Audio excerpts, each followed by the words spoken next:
नमस्कार मित्रांनो, तुमचं आपल्या चॅनलमध्ये स्वागत आहे। मी आज तुमच्यासाठी GNM third year nursing education and रिसर्चमधले इम्पॉर्टंट प्रश्न आणले आहेत। बऱ्याच वेळा हे प्रश्न प्रिव्हियस इयर पेपरमध्ये विचारले गेलेले आहेत, तर यावर्षी पण येण्याची खूप शक्यता आहे। त्याच्यामुळे व्हिडिओ हा शेवटपर्यंत नक्कीच बघा। तर आपला प्रश्न आहे आज निवड व भरती प्रक्रियेच्या पायऱ्या। तर आपला प्रश्न निवड व भरती प्रक्रियेच्या पायऱ्या। नंबर 1 आहे त्याची पायरी कर्मचारीची गरज ठरवणे। कर्मचाऱ्याची गरज ठरवणे, किती कर्मचारी पाहिजे हे ठरवणे। कर्मचारीची गरज किती आहे?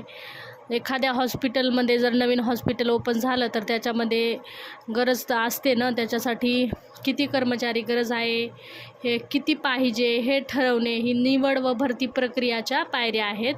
तर दुसरी काय आहेत त्याला पायऱ्या? जाहिरात देणे, रिक्त जागाची माहिती लोकांना देणे। जाहिराती काढणे, रिक्त पदाची किती लोकांची गरज आहे अशी माहिती लोकांना देणे। जसे की तुम्हाला माहीत आहे का, एम्स, नॉर्सेट, RRB दरवर्षीच वॅकन्सी येतात त्याच्या, तशा जाहिराती येणे। नंबर 3 अर्ज मागवणे, इच्छुक उमेदवाराकडून अर्ज घेणे।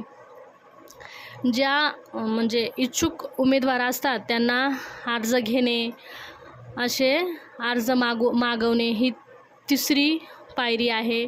चौथी पायरी काय आहे? अर्ज तपासणे।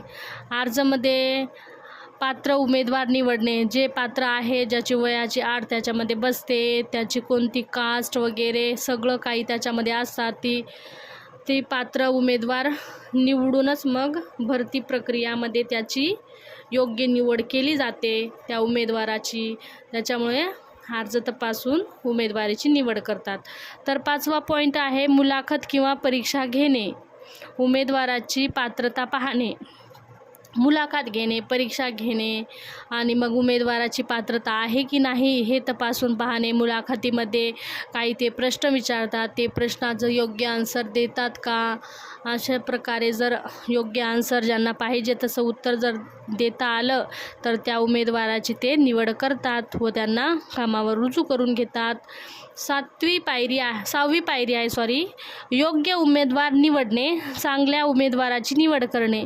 योग्य उमेदवार आहे जर त्याला त्या गोष्टीचा एक्सपिरियन्स असेल, त्याने कुठे हॉस्पिटलमध्ये वगैरे काम केलं असेल तर, आणि त्याची डिग्री कंप्लीट असेल, त्याच्याजवळ रजिस्ट्रेशन, त्याचे पूर्ण डॉक्युमेंट्स जर रेडी असेल, अशा योग्य उमेदवाराची मग निवड करून त्याची भरती प्रक्रिया ही पूर्ण केली जाते।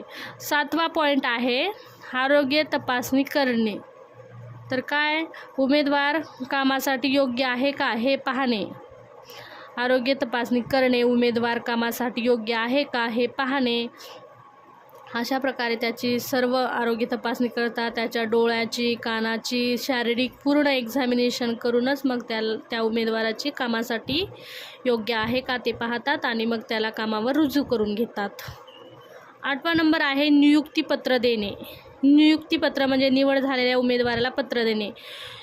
नियुक्तीपत्र म्हणजे तुमची निवड झालेली आहे, या पदावर तुम्ही कामावर रुजू झालेले आहेत असे एक पत्र उमेदवाराला देतात व सांगतात तुम्ही उद्यापासून जॉईन करा, अशी उमेदवाराला पत्र देतात, त्याला काय म्हणतात? नियुक्तीपत्र।